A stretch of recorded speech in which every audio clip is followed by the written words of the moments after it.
Chers amis de la belle langue provençale, ben le bonjour en tutti.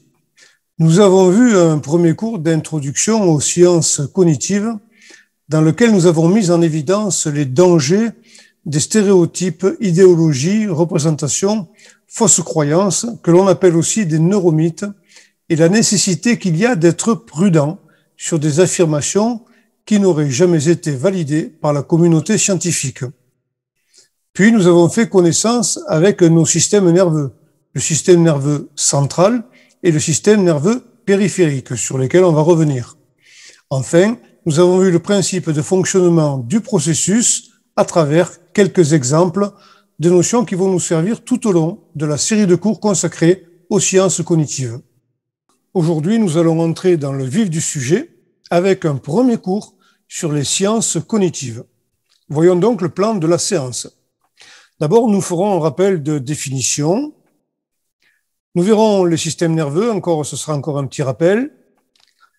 Nous verrons le système nerveux central et les neurones. Et nous finirons avec les objectifs pédagogiques et objectifs d'apprentissage. Commençons par quelques définitions.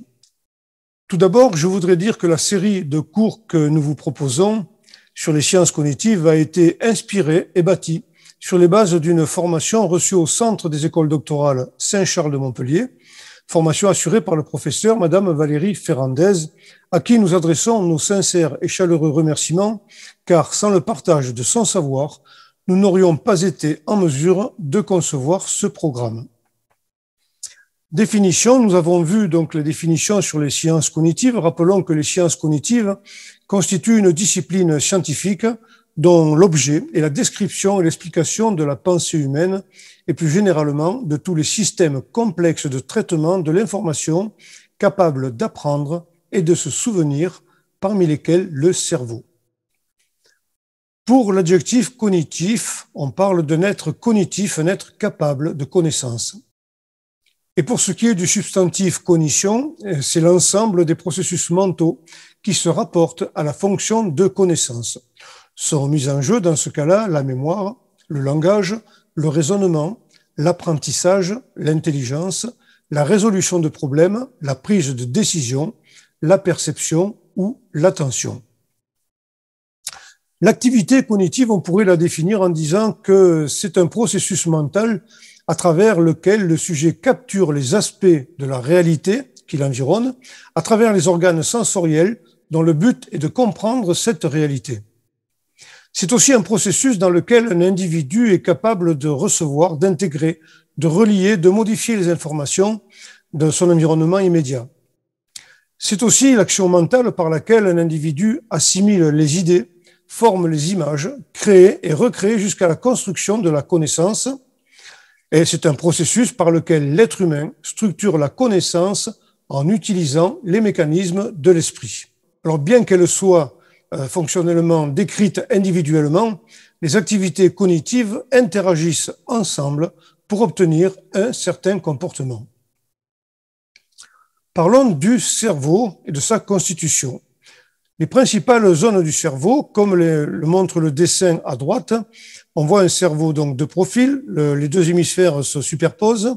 En bleu, c'est la partie temporale, donc la tempe. Donc, vous voyez que le vert correspond au front et le gris à l'arrière du cerveau. Eh bien, le lobe pariétal, repéré en 1, lui gère les fonctions sensorielles, la lecture et l'orientation du corps. Le cervelet gère la coordination des mouvements volontaires, le contrôle musculaire et l'équilibre. Le lobe temporal, lui, s'occupe du comportement, de la mémoire, des mémoires, de l'ouïe, de la compréhension du langage. Le lobe frontal, raisonnement, jugement, caractéristiques émotionnelles, résolution de problèmes, activité motrice volontaire et parole. Le lobe occipital gère la vision et la perception des couleurs. Puis nous avons le bulbe rachidien et pour finir le tronc cérébral qui s'occupe de la respiration, de la vigilance, du sommeil, de la déglutition, de la digestion et de la température corporelle. Alors, le tronc cérébral, lui, va gérer tout ce qui se situe à la base de la pyramide de Maslow, cette fameuse pyramide qui fait état de tous les besoins, les sources d'insatisfaction et les sources de satisfaction que peut ressentir un organisme.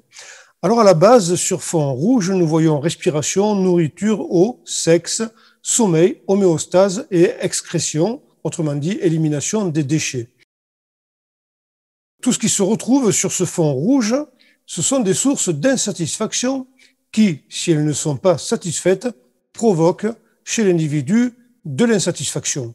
Au-dessus, que ce soit sur fond orange, jaune, vert ou mauve, ce sont des sources de satisfaction qui, lorsqu'elles sont satisfaites, provoquent de la satisfaction.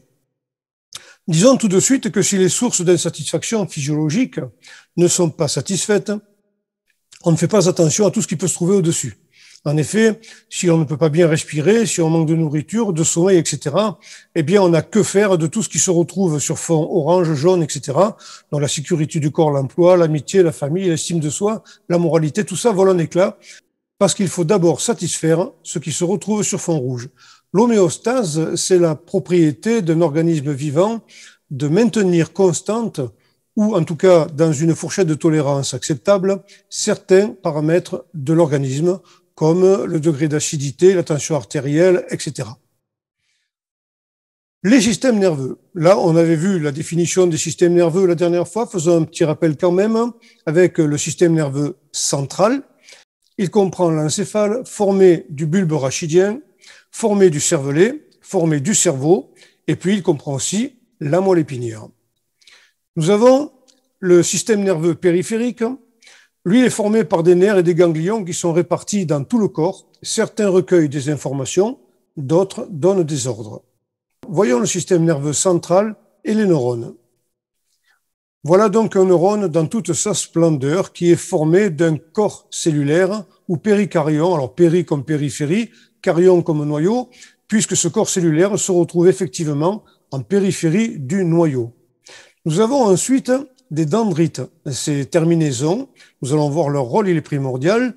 Ensuite, nous avons l'axone, ce canal protégé, là comme nous le voyons, nous allons revenir dessus, et ce canal qui mène jusqu'à la terminaison neuronale, donc au bouton synaptique. Nous verrons ce qu'est un synapse, ces petits renflements en bout de terminaison neuronale. Le noyau est la partie du neurone qui contient l'ADN, l'acide désoxyribonucléique. L'axone peut mesurer jusqu'à 1 mètre de long. Il transmet l'influx nerveux d'un neurone à l'autre, c'est ce que nous allons voir. Donc nous retrouvons le neurone et l'influx nerveux qui se déplace du corps cellulaire vers la terminaison synaptique. C'est un signal électrique carrément, l'influx nerveux est sous forme d'électricité, il se déplace toujours dans le sens du corps cellulaire vers les terminaisons synaptiques. En fait, voilà un petit peu en vue un peu agrandie ce qu'est l'axone. Donc, on voit que l'axone est en rouge, on reconnaît donc le canal principal, et nous avons cette gaine myélinique, nous allons voir son rôle primordial, avec sur cette représentation une cellule de Schwann, et puis les nœuds de Ranvier. Les cellules de Schwann sont impliquées dans diverses pathologies du système nerveux périphérique, comme la maladie de Charcot. Chez les personnes touchées, la myélinisation est limitée, et ce qui diminue la vitesse de conduction de l'influx nerveux le long des nerfs périphériques. Précisons que les nœuds de Ranvier ont été décrits pour la première fois par Louis-Antoine Ranvier au Collège de France en 1871. Ce scientifique a mis en évidence des interruptions dans la gaine de myéline, mais leur a attribué d'abord un rôle mécanique de conservation de la structure myélinique autour des fibres nerveuses. Voilà donc le rôle de la myéline autour de l'axone. Vous voyez à droite, quand cette gaine de myéline est correctement formée, la rapidité avec laquelle l'influx nerveux se déplace du corps cellulaire jusqu'aux terminaisons neuronales. Sans gaine myélinique, vous voyez à gauche la lenteur de la transmission de l'influx nerveux, ce qui explique certaines pathologies. Voyons le système nerveux et cellules gliales. Les systèmes nerveux sont formés de deux types de cellules. Les cellules gliales, nous allons voir, et les neurones. Il y a entre 85 et 100 milliards de cellules de chaque type dans le cerveau. C'est énorme. Les cellules gliales et les neurones occupent entre 70 et 80% de l'espace du cerveau. Le reste de la place correspond au vaisseau sanguin et à l'espace extracellulaire. Rôle des cellules gliales pour commencer. Eh bien, elles servent d'abord à nourrir les neurones. Elles protègent les neurones, elles éliminent les déchets en cas de mort neuronale notamment, et elles accélèrent la conduction nerveuse, comme on vient de le voir. Donc, pour les cellules gliales, elles jouent un rôle essentiel dans la fabrication de la myéline, donc de la gaine myélinique. Prenons le système nerveux central et le système nerveux périphérique. Dans le système nerveux central, on parle d'oligodendrocytes pour la fabrication de la myéline. Ce sont des oligodendrocytes donc qui fabriquent la myéline. Dans le cas du système nerveux périphérique, ce sont les neurolémocytes ou les cellules de Schwann qui fabriquent cette myéline. Caractéristique donc des oligodendrocytes, ils peuvent myéliniser plusieurs axones, tandis que les neurolémocytes ou les cellules de Schwann ne peuvent myéliniser qu'un seul axone. Reprenons donc l'image en agrandi. Que voit-on sur cette image? Eh bien, on voit d'abord ici, à droite, on voit un astrocyte, astro comme étoile, cyte comme cellule, donc une cellule en forme d'étoile, qui plonge ses petites pattes dans les vaisseaux sanguins, les terminaisons viennent s'enrouler autour des dendrites pour venir nourrir le neurone. Là, nous sommes donc dans le corps cellulaire du neurone et on voit l'axone qui s'en va. Les cellules épandymères que l'on voit à gauche sont un des 4 types de cellules gliales du système nerveux central, dont la fonction est d'assurer l'interface entre le système nerveux et le liquide cérébrospinal qu'elles produisent. Le liquide cérébrospinal ou liquide céphalorachidien dans son ancienne appellation, qu'elles font circuler grâce à un système de cils mobiles. Nous avons, comme on peut le voir, des microglies. Eh bien, la microglie, c'est une population de cellules gliales que l'on retrouve dans le système nerveux central, cerveau, moelle épinière et aussi dans la rétine, et qui en forment la principale défense immunitaire active grâce à ses capacités phagocytes. Les phagocytes, ou cellules phagocytaires, signifient cellules mangeuses. On les appelle aussi parfois les éboueurs de l'organisme. Les phagocytes sont des cellules pouvant ingérer et détruire des particules de taille variable, de l'échelle nanométrique à l'échelle micrométrique, donc du millionième de millimètre au millième de millimètre. Elles détruisent des cellules qui peuvent être par exemple des microbes, des cellules altérées, des tissus sanguins ou des particules étrangères à l'organisme.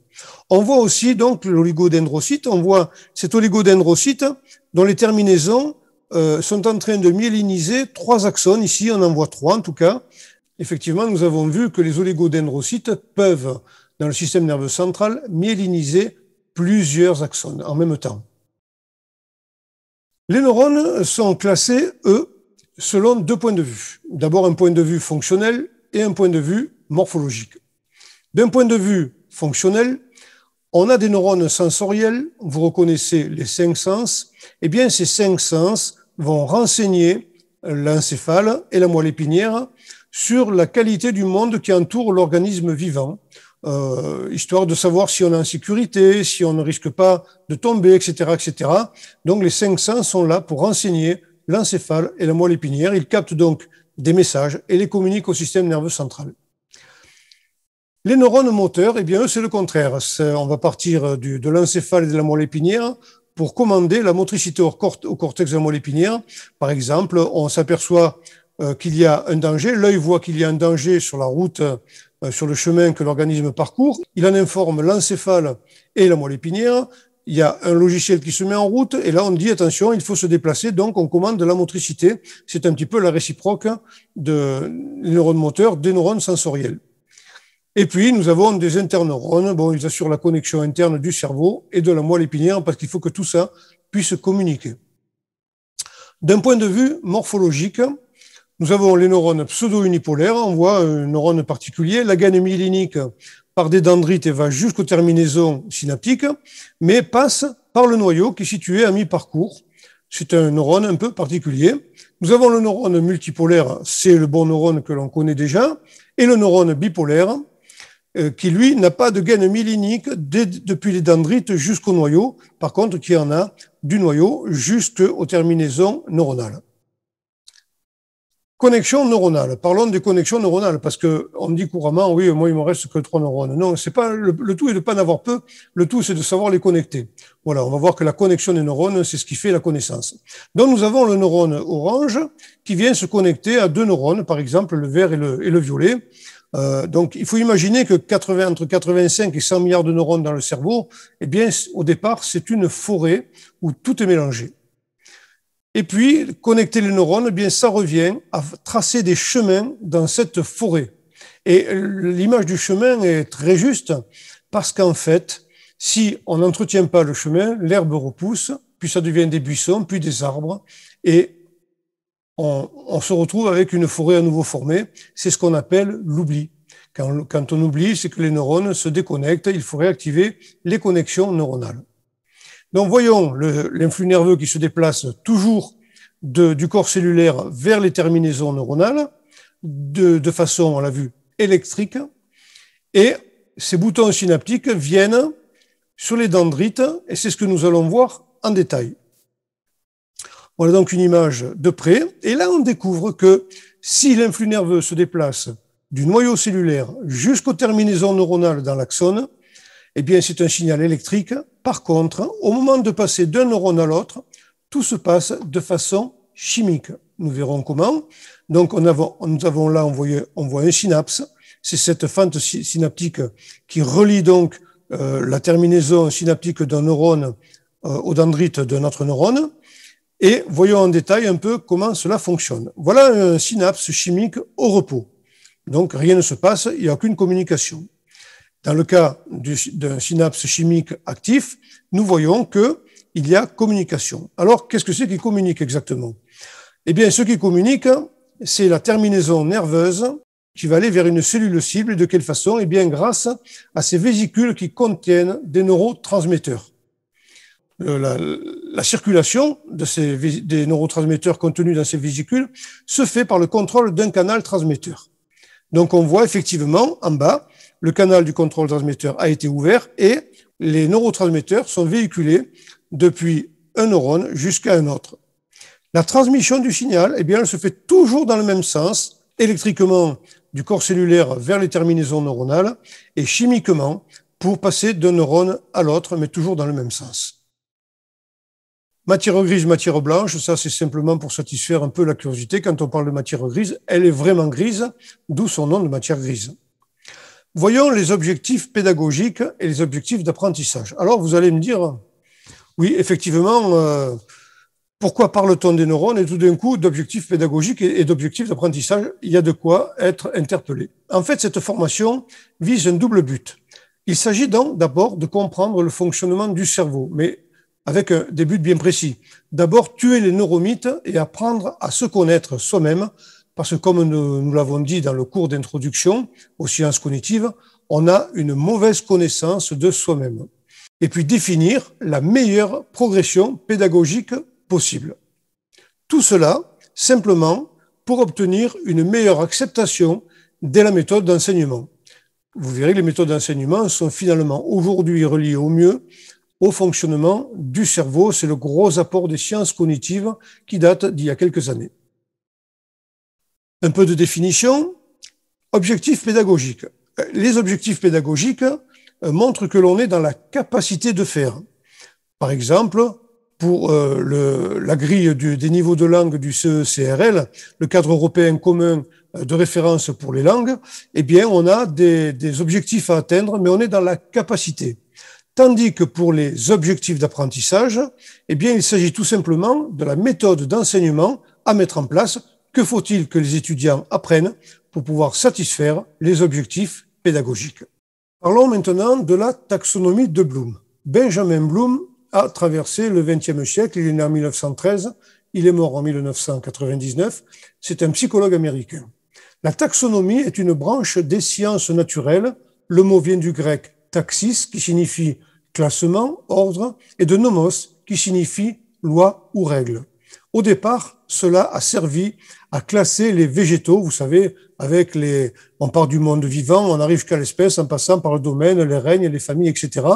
Donc, c'est Benjamin Bloom qui a trouvé une taxonomie adaptée à l'apprentissage donc à la démarche de l'acquisition de la connaissance. Voilà donc comment se présente la taxonomie de Bloom, qu'on pourrait aussi appeler taxinomie, puisque la racine du mot c'est taxis, mais on a les deux, on trouve taxinomie, taxonomie. La taxonomie de Bloom montre 6 paliers, de 1 à 6. On ne peut pas accéder au palier numéro 2 si on n'a pas acquis le niveau du palier numéro 1.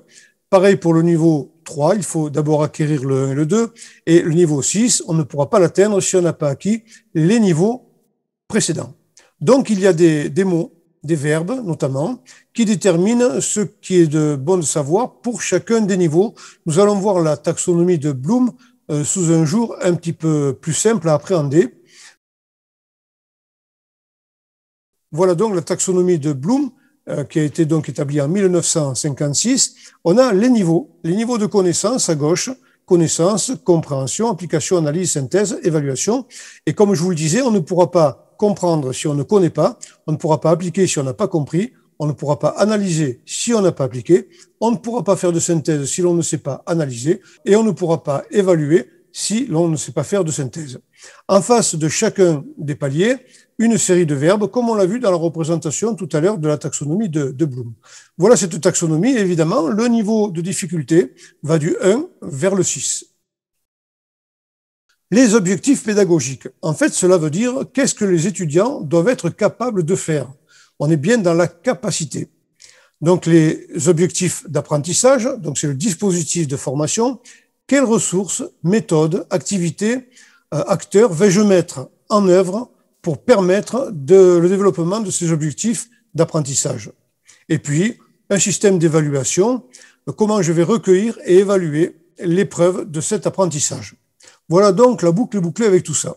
Sachant que les objectifs pédagogiques guident la conception des objectifs d'apprentissage et du dispositif de formation, ils guident aussi la conception du dispositif d'évaluation. On sait à partir des objectifs pédagogiques ce que nous voulons obtenir. Et en retour, les objectifs d'apprentissage permettent d'atteindre les objectifs pédagogiques.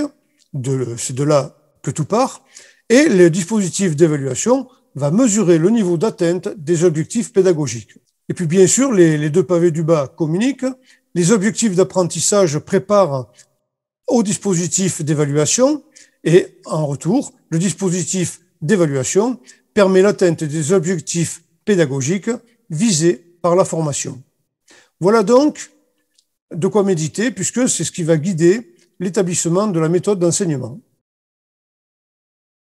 Les objectifs pédagogiques devront être toujours réalistes, mesurables et atteignables. C'est un souci que l'on doit avoir.